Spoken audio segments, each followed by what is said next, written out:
Hello and welcome back to the Engerati studio, reporting from Brussels at the EU Sustainable Energy Week. And we're now joined by Julian German, who's the cabinet member for economy and culture from Cornwall. And Julian, this is the second part of an interview about the project you're working on. We heard from Nick earlier on, going into the depths of research that has been done, especially around marine and tidal. But before we dive into that, can you tell us a little bit more about the sort of bigger, broader sort of energy mix you're trying to create, and then we can dive into this particular project? Yeah, so we've got big ambitions in Cornwall around geothermal, wave, although wind and solar are much more mature technologies. We've got the National Solar Centre set up in Cornwall, so giving a particularly British view on how solar works and research and development for the UK market.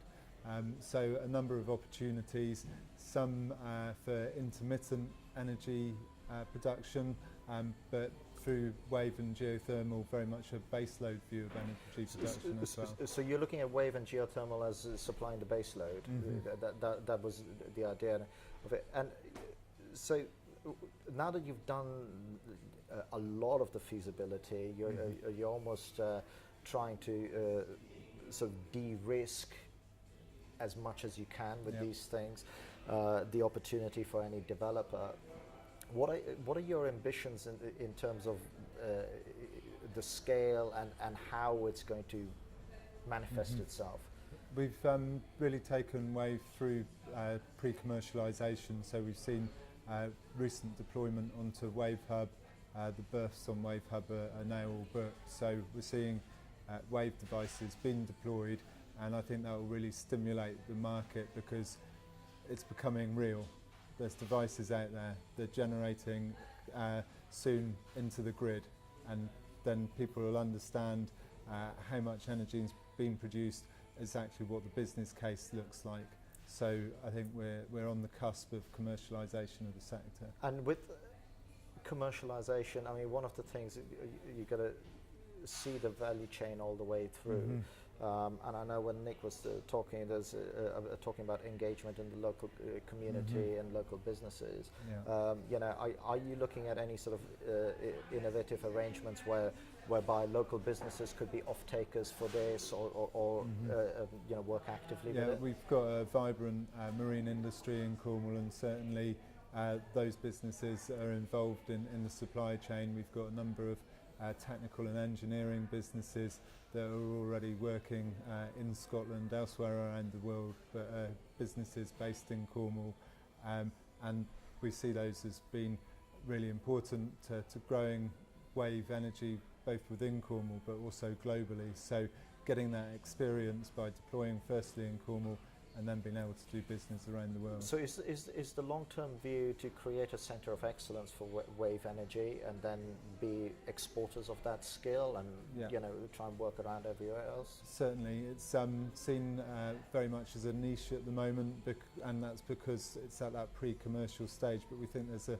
fantastic opportunity for Cornwall to grasp in being at the forefront of this technology and being able to build those businesses around the academic, the supply chain, all of the different actors needed to develop the wave energy sector. And when so that's one side of the equation. So right, okay, by us deploying this as part of that, we're going to create centre of excellence within this technology, but is also part of the case to then be able to attract business and inward investment and say, look, you know, come to Cornwall because we have this type of energy, cheaper, whatever it is. Well, so we're attracting business because of wave energy. So Fred Olsen as one example. So there is inward investment happening, and we expect more of that.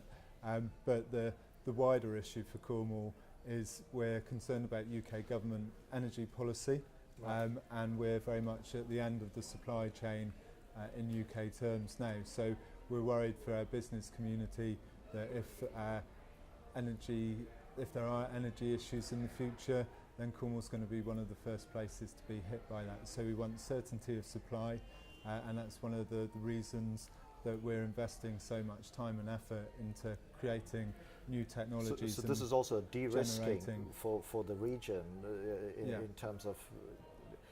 So tell me what exactly about the sort of national policy is it that's causing you to look at this and go, listen, we need to take care of our own energy security here? Well, as we know, the government isn't making progress on nuclear.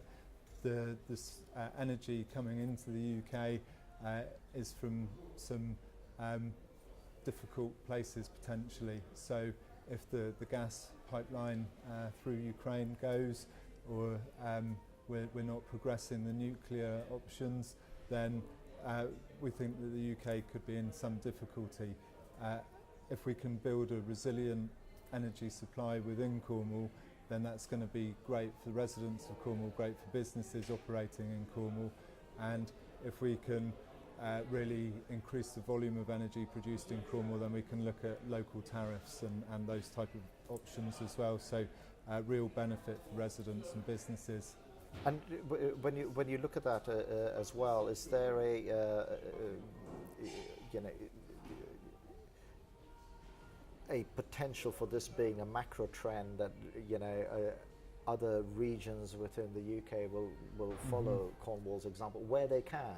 Well, that's some of right. them do not have. We've got some very good natural resource. Certainly for deep geothermal, pretty much all of the UK's resource. For wave, again, not unique in the UK, but a very good resource. So we've got very much a mixed approach. Other regions will probably have a narrower amount of options in terms of developing renewables, but it should be a project that could be replicated elsewhere.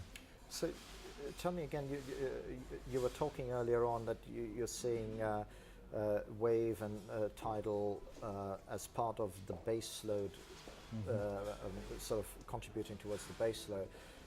And this may be a naive question, but that seems to me counterintuitive, because isn't wave and tidal intermittent as well, or does it have less?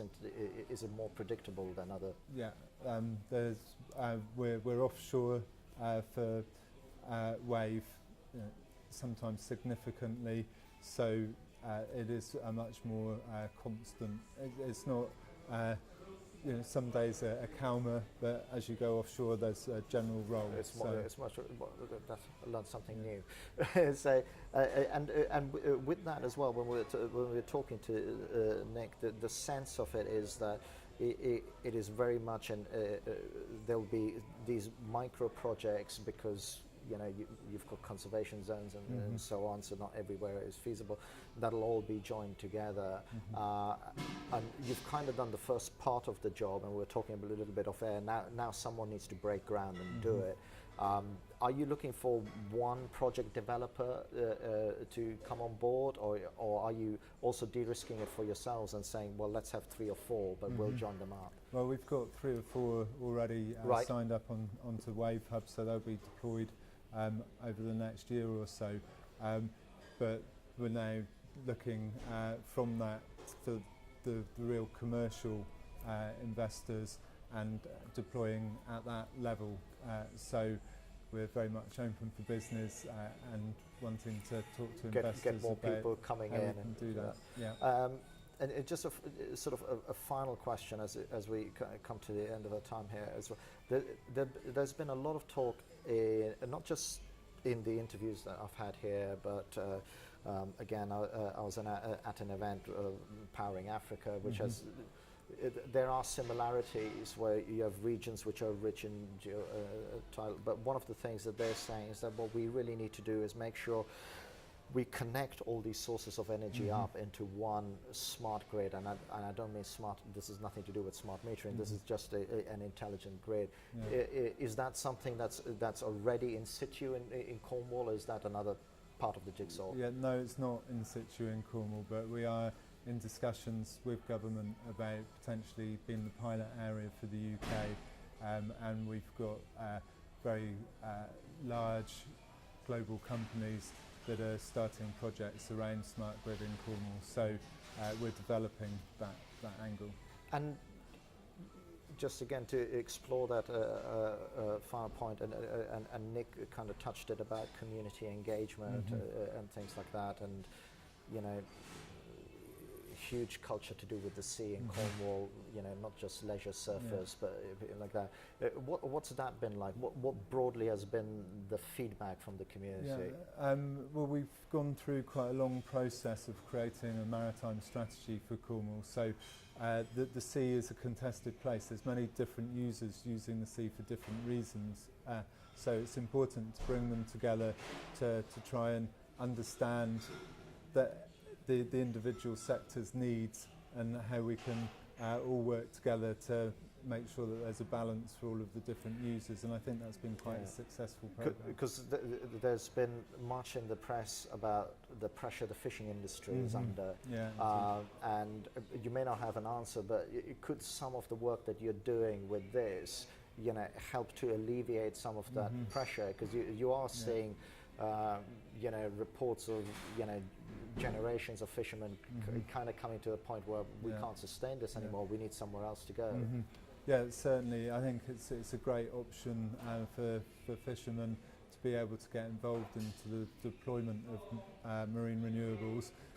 It was perceived that they would actually be really quite large devices, and as we move towards commercialisation, they're becoming smaller for obvious reasons. So there's good potential there for the fishing fleet to get involved. And because they have such knowledge about working on the sea, that can be another job creation opportunity whereby those natural skills that people have grown up with can now be utilised somewhere else. Is that the thinking? Indeed. Yeah. Okay.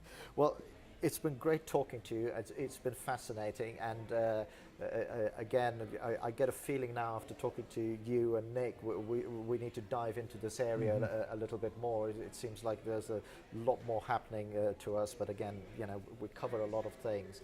But it's been a pleasure having you here, and thanks for talking to us. Thank you as well for watching, and if any of you are power developers and you're interested in something, Cornwall. There you go, it's a place to go. So, you know, get in touch with Julian, you know, who knows where it takes you. But thanks again for watching.